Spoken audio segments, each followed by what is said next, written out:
right. Oh. Welcome, everybody. That was kind of psychedelic. It was kind of like Ethereal. We got all sorts of music playing. We're really excited to be here. Thanks for all of you that are joining us live. And if you're watching on recording, it's great to have you with us.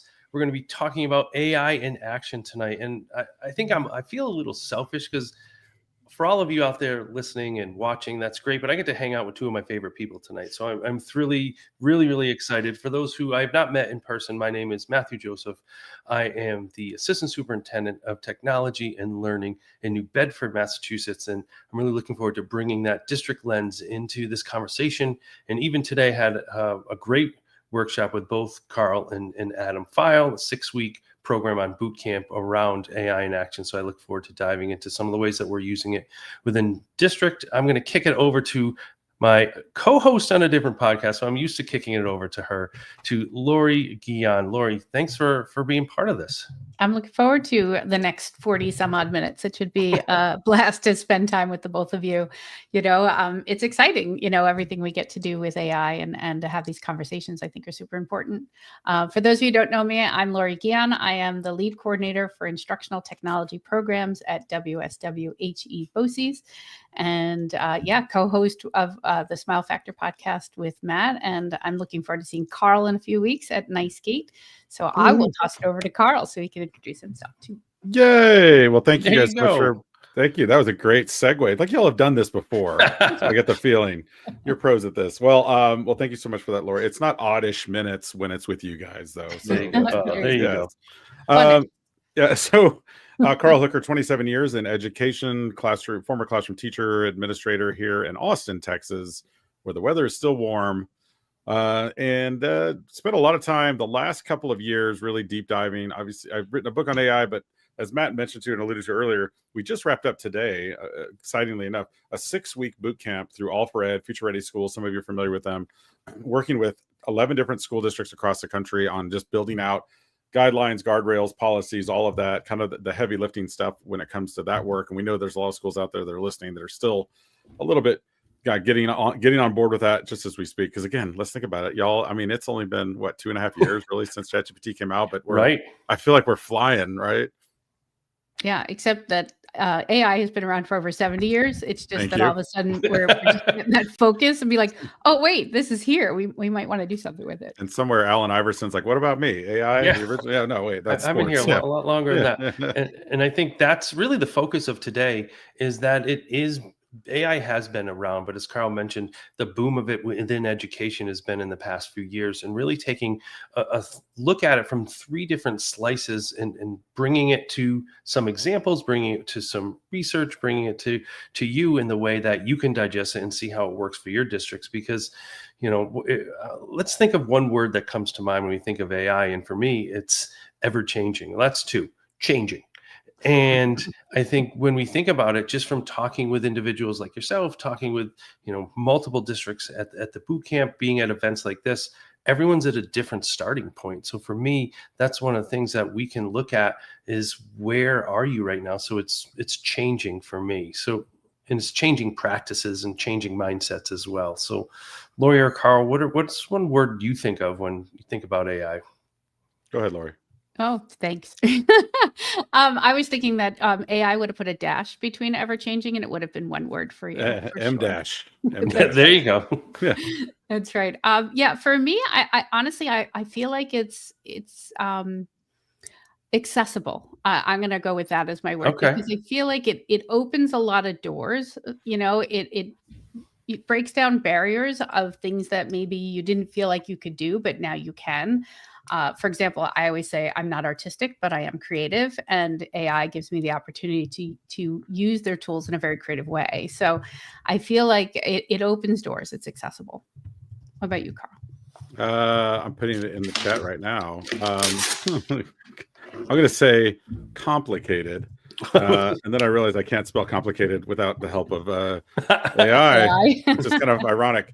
I think it's complicated in the sense that, like everything else, like anytime you have a really good loving relationship with somebody, you use this phrase, right, Lori, right, Matt? It's like, it's complicated, right? Like there's you take the goods and the bads, you know, the evils of it in terms, and I don't think AI is evil, but I do know a lot of people out there that are worried about it or fearful of it.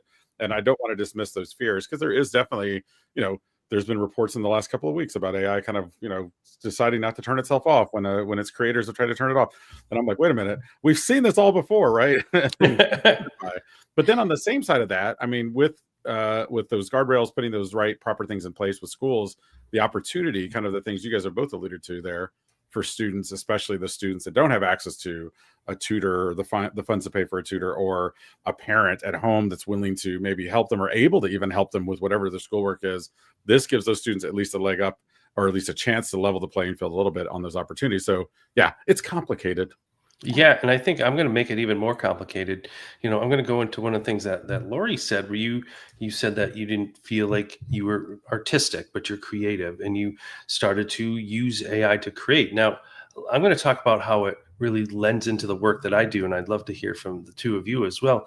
Now, somebody in my district might say, well, that's not creative, that's cheating, or that's not even your work. And I think one of the things that I'm battling right now in district level is, where's that line, and where is the work? And for me, one of the things that I've been really pushing in our district, and pushing in the work that we do, is that if it is the individual's thoughts, ideas, and work that might be enhanced, that might have a different spin on it, then that is human intelligence. That is no different than using, as Carl said, a tutor.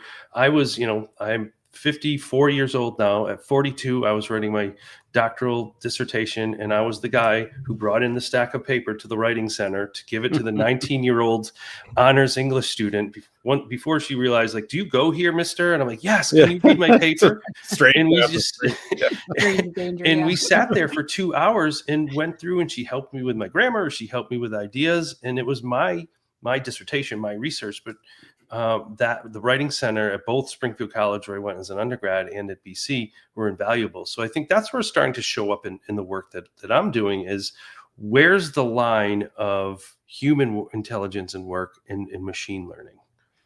Yeah, it's interesting that you say that too. We both said these are things that we felt are not our strengths, but AI allowed it to be a strength. I was always a good writer. I could have been an English major. And so I would, when I was in college, I was the only one with a computer. I just aged myself. I'm only a year younger than you. So I would charge people to type up their essays for them. And it was $1 a page. But if they wanted me to correct their grammar, it was $2 a page. And, it was a nice little side gig for me, to make some extra money and to use the talents. But AI opens up something different for you. You don't have to spend 2 hours with somebody half your age, to help you out. You can do it on the spot when you're confused on something or you need help on something. But it's also a great place for learning information. I find like there are things that, whether it's something in the news or something that I read and I'm like, is this true? Or is it right, accurate the way that it's being, put together? And it's interesting to take that same question and put it through different AI tools and see how they answer and what information they give. And then for me, at least, I get down that rabbit hole of asking all the follow-up questions. It's like, when you were younger and your parents would tell you to stop asking what if questions. Now I have free reign. I can ask as many as I want and it's never going to get annoyed at me. So, I can ask all those what ifs, right? Yeah. Although if you tell it to, it will. I mean, if you say, don't give me because let's be honest, I mean, it does give you a very glossy, positive, we want to, and I think that's the way it's been programmed. But I know you can ask it to be straightforward and ask it to say, hey, don't give me, the BS, give me the real deal answer. I want straight and honest. I can take it. Trust me.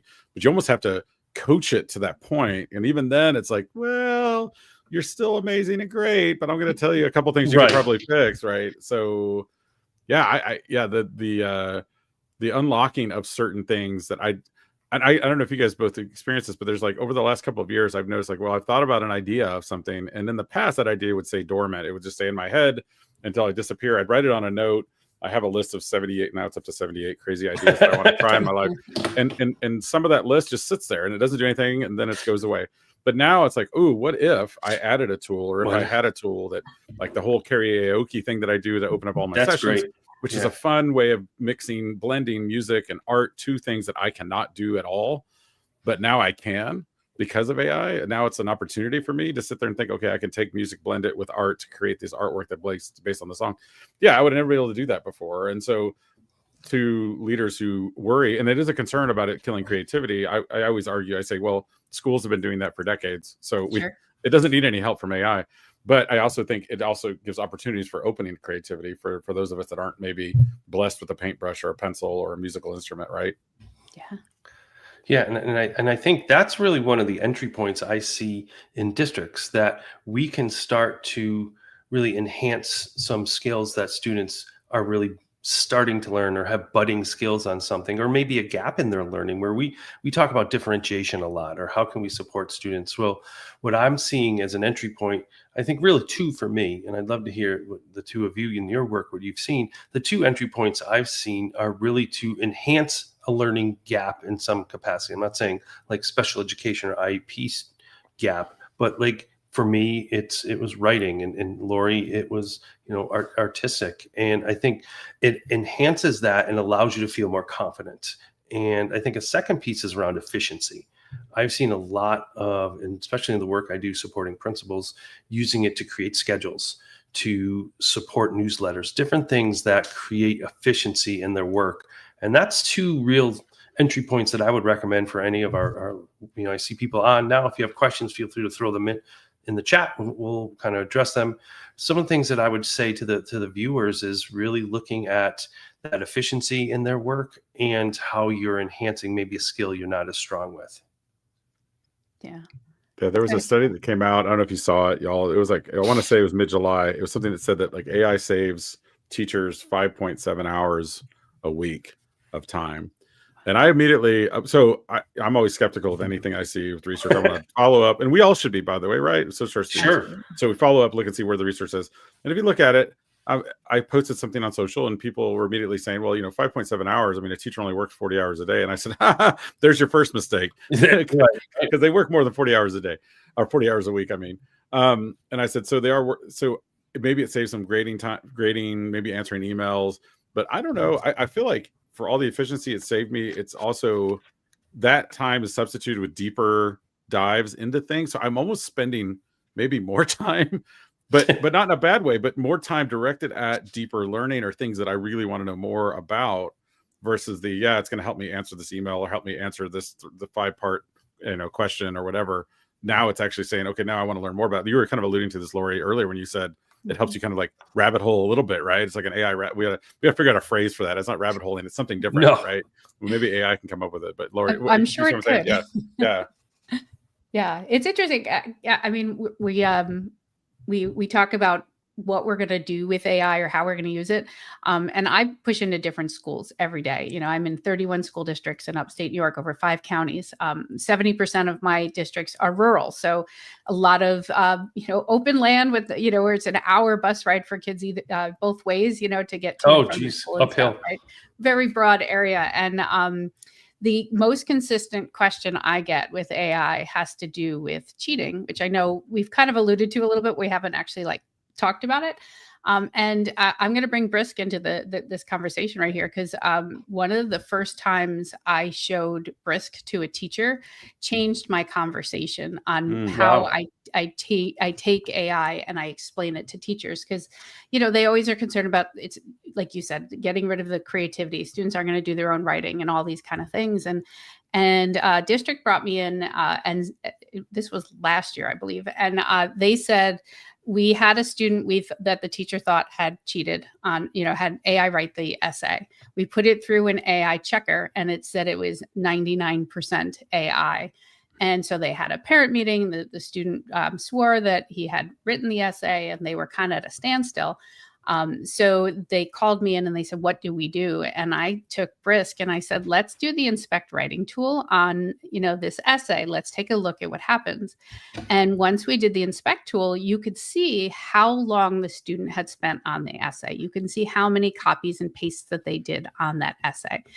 If you had a 5-page essay and they spent 20 seconds, they copied and pasted it. But if they spent 2 hours, they probably did the work. you know, Right. and then if you start breaking down even the parts that were pasted, what was pasted, maybe the images, maybe they used an AI tool because they couldn't get a paragraph to make sense and they needed it to be reworded, right? Matt, you said you used to go to a tutor to do that. It's no different asking Still do. AI to do that. And I will say with 100%, I believe he wrote his own essay, you know? And so I think that we have to think about the ways that we're going to introduce AI and without the fear that often comes around when you're talking about what is it going to kill? What is it going to take away? And I think that kind of place where you can say, according to this tool, your student spent this much time, and you've always been able to kind of see that on like the history Sure. and that kind of thing. But here, you can actually literally see them write the work and do the work. And I just feel like that's the entry point maybe for teachers to see the power that AI can have. But I also think that it becomes, okay, now how are we going to teach the right ways to use it? How are we going to make sure that we're checking our sources, that we're not just relying on AI to do the work for us? Yeah, I think my entry point, I kind of skipped over it too, but this goes to, I want to give a shout out to Jackie Patno, who's actually in New York City Public Schools. Her and Laura Gondo told me when they first rolled this out in New York City, which of course, largest school district in the country, they said, find something personal, like do something simple that's personal to you, whether it be a menu, a recipe plan, a workout plan, something like that, just to get that entry point that's very light, it's an easy lift, but then it also solves a problem that you're maybe struggling with, and then start to expand it from there. So starting with that personal kind of problem solving aspect sometimes helps take a little bit of the pressure off of, okay, now I'm using it for something nice. I have lots of ways of introducing it in workshops that I do, just subtly to get people into it to where they're all of a sudden going, oh wait, now all of a sudden I'm using it and I didn't even realize I was. But I think that's kind of, you have to start with that personal lens, I think sometimes too. Definitely. Yeah, and I think, you brought up Brisk, Lori, and yes, it's sponsored by Brisk. I have my shirt on. We're going to bring in a representative in a minute. One of the things that I saw when we piloted it in our district that was really impactful is how it was able to level text for students. And we have a very, well, I don't want to say large district because where Carl's from, it's probably one school, but we have 13,000 students in our school, and That's we good have size. yeah, we have, our high school, but we have an alternate high school as well. And then we have another school where students have some learning disabilities. So they're not all working on grade level content, but we were able to use Brisk in a way that it leveled text for them. So the class could still be having a conversation about a story or about a topic. But when you put the text and you leveled it, it allowed the students to read it at their reading level and lexile work, so that nobody felt like, and nobody knew whose had which text. It was the same base text, and then it was leveled, and then there was a discussion. And what I have found, and somebody who would rather talk than write, the students who were able to read it at their lexile level and then have a discussion, they were really articulate. They were able to talk about it, and they were able to have those discussions and not feel like they weren't as good of a reader as maybe somebody else. And before we bring in somebody, because I want to show some of the great highlights of that, Carl, what are you seeing on a national kind of landscape of how districts are utilizing AI kind of an entry point? Yeah, I'm going to share something here for just a second, Matt, too. But I think, working with schools, a lot of it starts out as a brainstorming tool and it kind of builds its way up. But I want to share some data too, because this is kind of interesting, just coming in again from the perspective of someone who may or may not be involved with AI, may not think it's a big thing. I mean, I'm no math I am a math person, so I shouldn't say that. But I like, if you like graphs at all, this one explains a lot. There's a lot you can see from these. And again, just explain it quickly. Netflix took 3,500 days to reach 100 million users. And then you see Twitter, Facebook, Spotify, Instagram. They're like, no way anything will ever be faster than Instagram. It was like 1,000 days. And then there's that straight line straight up, ChatGPT, 100 million users in less than just a couple of weeks. And so those trends are important for our students, because here's another one that just came out last year. This is actually OpenAI's data about how many tokens are processed throughout a course of the year. Tokens being queries, things like that. So you can see 100 billion kind of at the top of the chart. But what I noticed here is a stark drop off that happens right around June, early June.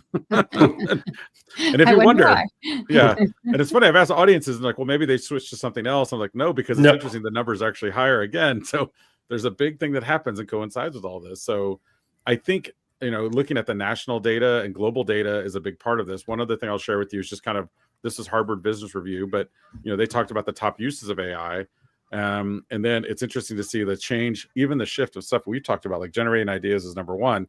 in 2024. Well, now that's down to number 6. So it's already dropped on the list a little bit. By the way, I love fun and nonsense. That's down there on number 6 on the list. Yeah. I hope, is that number 1? Yeah, it I should be hope so number too. 1. It should move to number 1. Generating code, something that was lower before, now moved up a little bit higher. You can now generate a light amount of code with lots of different programs. I know Canva AI. I know that there's Gemini does some coding, Claude does some coding, enhanced learning.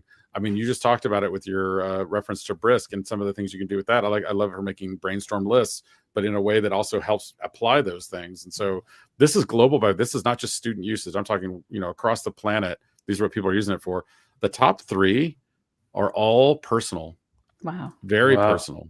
Finding purpose, organizing your life, and therapy and companionship. And those of you listening out there may be like, therapy and companionship. Ooh, I had that same feeling. I did to kind of breathe in through the teeth thing. And I'm like, that kind of makes me feel bad. But then I also start hearkening back to what the conversation we had earlier about tutors and the access to those, and I'm not saying a therapist, AI therapist could ever replace a human therapist, but if you wanted to bounce ideas off of someone or something that is not opinionated, doesn't have a personal relationship with you in some way or another, doesn't have a bias towards you in theory, you could ask it questions. Of course, it's going to be nice when it responds, but maybe like, hey, I'm really struggling in my case with a 16-year-old daughter who wants to travel to the beach with a friend of hers who maybe I don't want her to travel with. How do I start that conversation with her? So again, not really a therapist, but in some ways a companion to answer those. So what do I see on the global scale, on the national scale is it's kind of scattered all over the place, to be honest. I mean, I think of uses of AI. There's some schools that have blocked it up until this year. There's some schools that are like way ahead. They've already built and drawn out AI curriculum for it. And so I always try to share one more thing. I just realized I took my screen off and I forgot to share this one last thing, because this is also kind of an interesting landmark of where we are on the AI landscape. And so I always ask schools to say, okay, where do you feel like you are personally on this, whether you be a school leader or department? So if you throw it back up there, Matt, I'll just go through this real quick.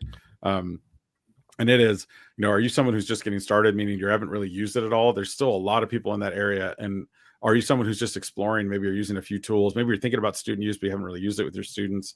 Are you to this point where you're like, okay, we're using it now. I'm already thinking about guidelines, guardrails, ways to use it effectively with ethics and academic integrity and data privacy? Or are you like, okay, now not only am I using it for all those things, but it's integrated into a level of literacy. Meaning I want my students to know about that bias and know about the media literacy that comes with it, misinformation that's built into it. And then finally, are you someone who's like, okay, not only am I so all in on it, I've also created a scope and sequence that basically interweaves AI with my current curriculum to where it's basically seamless. It's not just added on top. That's what we're shooting for. I will tell you, I've posted this across the globe, probably to, I don't know, over 10,000 different educators. Most of them cluster right between the exploration phase and the getting started. You'll get a few that'll go to policies and guidelines, and you'll get a few single off dots that are off into the far right of the map, meaning they're further down the road. But we're all in different places, and there's nothing wrong with that. I mean, it's all kind of thrown at us at the same time, and we all different places and different state laws and different local laws. So it's going to change and vary. But yeah, a long way to answer that question, Matt. But I just wanted to share some of that data and research from the global national scene. Yeah. So you're saying we're outliers, is what you're saying. I mean, if you're talking about literacy and integration, you're already ahead, I think. So if you feel like, if you're listening to this and you feel like you're like, okay, I'm done with just like, okay, there's a tool for this. Now I'm like thinking, how can this actually really change learning and education and instruction versus make things faster? The efficiency thing is a great start, but we need to move beyond the efficiency thing too, to really get to that deeper level of learning that we talked about earlier. Yeah, and I think that's when we started to pilot Brisk, and I want to bring in Elizabeth Boswell, because for me, when I saw it and I saw what it could do for our learners and for our teachers, it was one that I gravitated to right away. And with the sea of landscape of options, this was the one that we piloted. It's the one that I support, and it's one I think that has such a wide range of options to support learners, to support educators. And Elizabeth, thanks for jumping on with us and making this happen. Of course, you are 3 of my favorite people. So being here with you is such an honor. So thank you for inviting me to pop in. Yeah, well, I thought that showing some of the highlights would definitely give a deeper understanding of the tool. You know, Lori, Carl, and myself were just showing some of the ways, or talking about some of the ways that it's been in districts, in work. Carl shared some information, but I'd love to see some practical things. You know, I talked a little bit about leveling text. Lori talked a little about some of the work that she did. You know, some efficiency strategies. But I'd love for you to take us to a little crosswalk of some of the things that Brisk can do. Absolutely. Well, just for those who might be new to Brisk, I'll just kind of kick off with a little background on what Brisk is to begin with. So if you're new to Brisk, I know some people might be and some people might be avid users, but essentially Brisk is an AI education platform. And Brisk really aims to support educators at every stage of learning. So within Brisk, you are going to find that you have many features. Our newest, and that's what I'm going to really feature tonight, is Brisk Next. And so a lot of people are not familiar with Brisk Next. And within Next, this is essentially your AI powered home base for planning and instruction. And essentially what you can do is you can enter a prompt, you can attach any resources, standards, you can translate, you can even select whether you want Google or Microsoft outputs. But what's really nice about this is that you're going to get all kinds of resources to support your students as you prepare them for learning, you deepen their engagement, and even assess learning. A lot of people are familiar that Brisk does have an extension. So Brisk has an extension for both Microsoft Edge and Google Chrome. So you can use the extension, and what's great is that this will open up right on top of any of your resources. But remember, Wow. you can also upload pictures too. Yeah, and I think that was one of the things that we found when we saw this as really valuable as a Google district, and you know, all of our students having Chromebooks. Having that extension right at your fingertips is something, as you can see at the bottom right of Liz's screen, just Yeah. opens right up. And for students who are used to, you know, tapping on an app and open up, it was a real helpful, you know, add-on for the work that we were doing. Yeah, it's really nice to have so many different options. And just like you're saying, and so this kind of showcases that, it'll show how the extension will open up right up over top of Google Docs or Microsoft Word docs, PowerPoint slides, YouTube videos, online curriculum, and more. And so there are so many ways that you can leverage Brisk. But let's go into a couple of examples here, and I'll see what you guys, here, let me switch screens. There we go. All right, so you guys ready?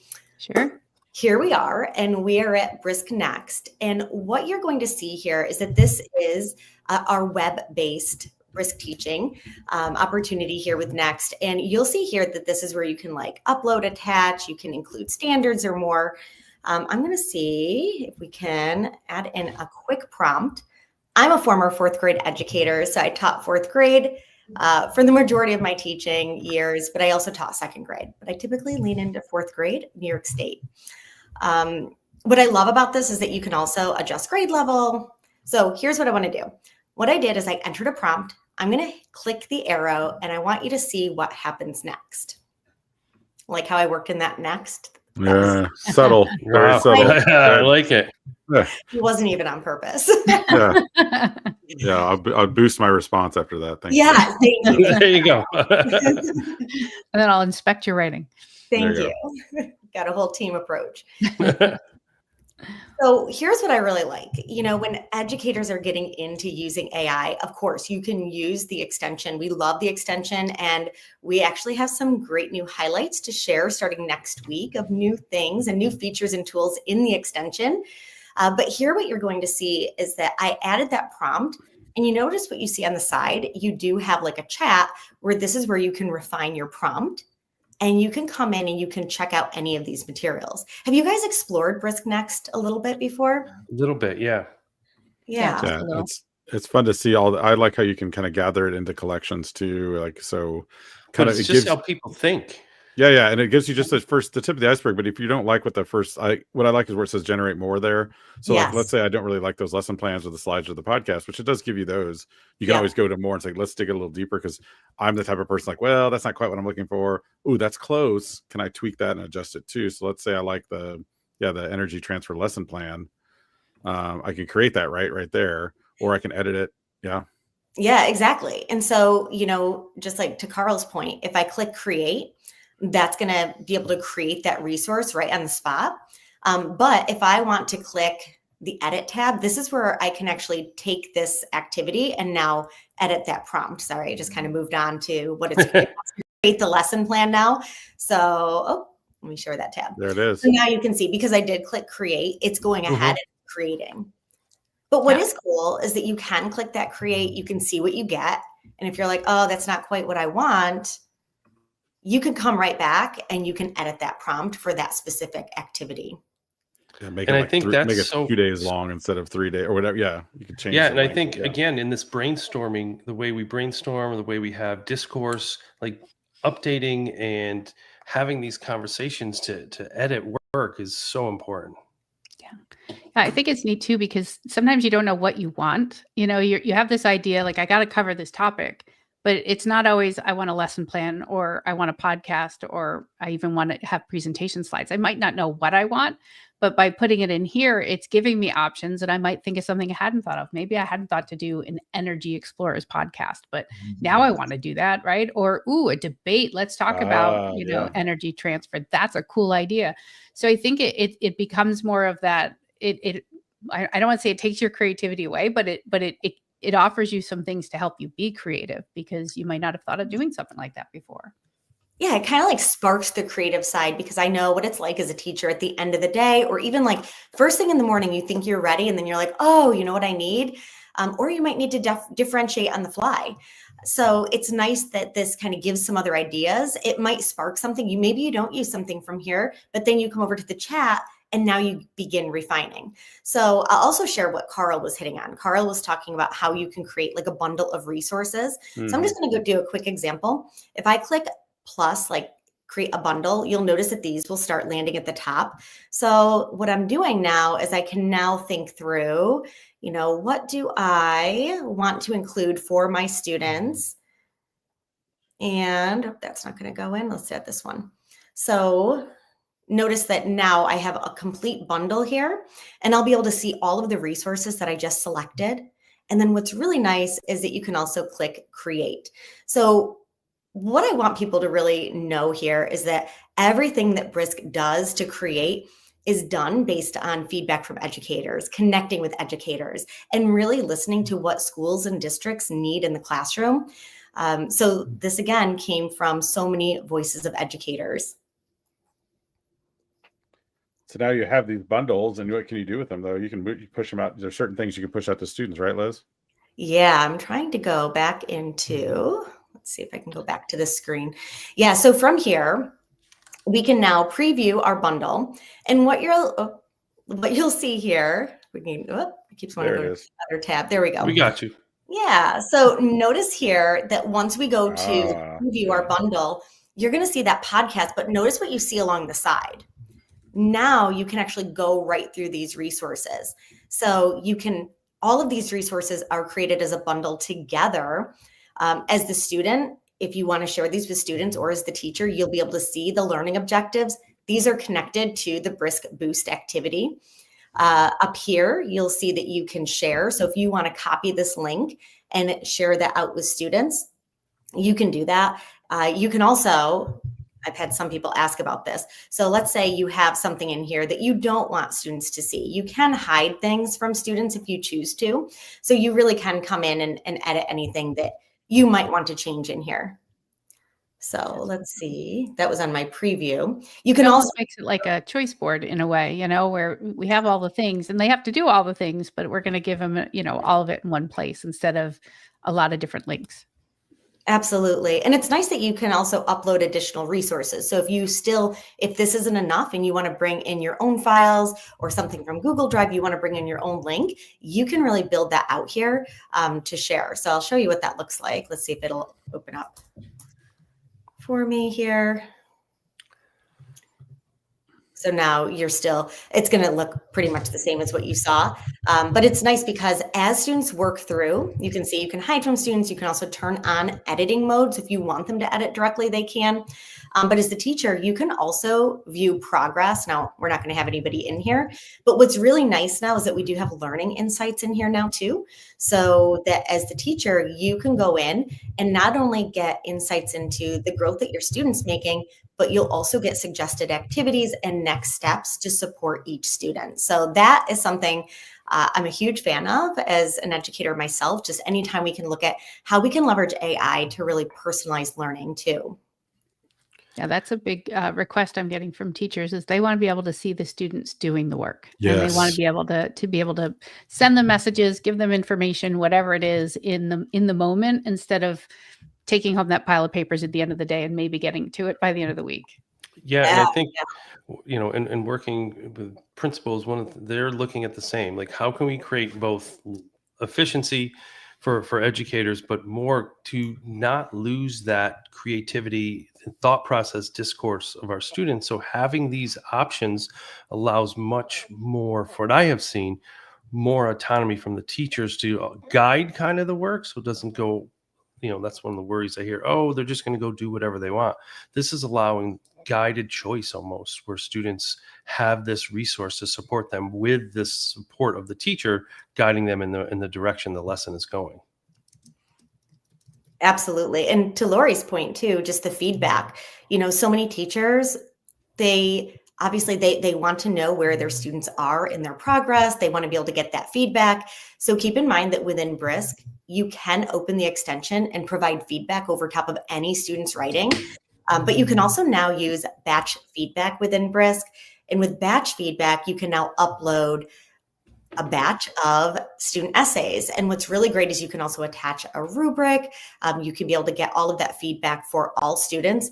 The best part is that I know my mom, she's a former English teacher herself. And so she's like, but aren't the teachers still reading all of the feedback? And absolutely, like essentially anytime, and you guys know this too, when we're using AI, it's really a launching point for us, right? Like it's doing the heavy lift, but as educators, we should be putting our eyes on everything. Even if we're using a tool for feedback, we still want to go in and still customize. We want to make sure that it really speaks to that student. So I think those are all important pieces to look at. But yeah, I mean, ultimately, I look at tools like Brisk, especially when you can use something like batch feedback as a way, not just to save time, but I almost look at it in terms of like equity with how we're supporting students, because so many teachers sometimes there is bias that plays in, or sometimes there's an educator that potentially they're just like too tired by the time they get through the fifth essay and they have to provide feedback. So, right. I would like that. And I think that's great, and I think it helps with summarizing, and it helps with a lot of things that we're doing. And speaking of summarizing, I know we're about up to the time, and I wanted to make sure we all had kind of our drop the mic moment. But before we do that, because of our great friends at Brisk, you'll get 3 free months of premium features. Just log into this site. I'm going to let that run for the next 5 minutes. For our last 5 minutes, feel free to jump on, check out some of these great premium features, check out what that really can bring to your students, and try it out. And if you need anything further, you can check out Brisk or connect with one of the representatives to learn a little bit more. But one of the things I wanted to kind of end with, because it is one of my, I'll say, biggest pieces of feedback, as you were talking about, to teachers, is we wrap up right at the end. And same when I do presentations, if I like, okay, great, and everybody leaves, it misses that point of really one action step. And I think one of the things that, working closely with Lori and Carl, is we really want to put things into action. And I'd love for you to take 1 minute and just talk about one thing you've heard today or something from Brisk that you've seen that teachers, because sometimes there's hesitation in starting something new, that they can put into action. Carl, I'm going to have you go first in case you have to jump off. Yeah. Let me follow up. Yeah, let me ask real quick a follow up to Liz, because the premium, I noticed you got the 3 months free. Tell us what you get with that 3 months premium. Yeah. Liz. Yeah. So some of the things that you will get with that is that you'll get access to such as longer podcasts that will generate. You'll get oftentimes like a faster turbo LLM. So you're going to be able to get quicker responses in here as well. You're going to get, with Brisk, you get almost all of the features for free as it is, but you will get upgrades with all that you can do with the current features and some Awesome. extras. Well, and it gets me to my kind of walk off here, Matt and Lori and team, and that is that, I think one of the opportunities that we have in front of us now with tools like Brisk is that everybody learns differently. We have been, as in education, a text-based society. Everything has to be text in, text out. That's it. Now we have opportunities to create images, to create podcasts, to create interactive chats and conversations that we didn't have before, that's going to reach all different learners. I know I learn many different ways. I take notes by drawing, and I didn't pick that up until later in life because I was told write handwritten notes, right? That's what we're supposed to do. And so everybody's a little bit different. I think to have the ability to actually truly differentiate multimodal learning, I think having a tool like Brisk is powerful for that. So that's what I'm most excited about. Awesome. Yeah, I agree, because as you were going through it, Liz, and I was looking at what's available and what you can do and how you can organize it and send it to students. I love that you can add in your own parts to it. Like Matt knows this. I bring Lego wherever I go. So I would, when I go in there and I'm having them make something, give me some sort of Lego construct that will work, or give me something that I can use for, an activity. And I'm always, I like to play games. It's not so much that I want it to always have a competition, but I want things to be fun in my classroom. I love to play games. Pretty So competitive, folks. it allows you to do that, to say, I want to create this and I want it to be gamified in this way. And sometimes, my brain works a mile a minute. So I often am like, oh, I've got, paper cups and pennies. We got it. We're going to get this done and we're going to do this activity. But sometimes I need a little help. So I think that it's great that the tools are right there. It's your guide on the side, or your place to bounce ideas. It doesn't have to be the end all be all, but it's going to take away some of those restrictions that maybe you couldn't think of on your own. So yeah, I'm a big fan of Brisk and what it can do for our students, for sure. Yeah, and Lori talked a lot about the students. I'm going to talk about the educators, that it can, working off what Carl was talking about, can save time and the efficiency in brainstorming, in team meetings. I've seen a lot of people put in data and have help analyzing, and then not just output data analyzation. What are some things we can put forward with it? And just like anything else, the more you utilize the tool, the more it starts to understand where you're going in lessons. And I've seen full lessons uploaded, because with a PDF, we, a lot of our curriculum is digitally, on our computers, whatever. You can download a PDF and upload it into Brisk, and then give what are some lesson openers? What are some different ways to talk about this in centers? And for me, teachers using it for planning and team meetings, and then really beefing up their daily lessons, is something I just keep pushing. And I know that's maybe a hesitation to start this, but if you start on that level, and as Carl said, make it, a little bit personal to your work, maybe not to your personal life, but to your personal work, to your classroom, really make it your own. I have found that that's really the best jumping off point that we have seen.